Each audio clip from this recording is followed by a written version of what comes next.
पहिलो हाँसो पहिलो बोल सब याद छ हिजोका बाछा आजको शून्यता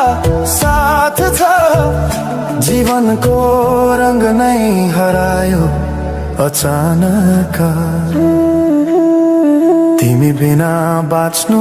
पर्यो कति कठिन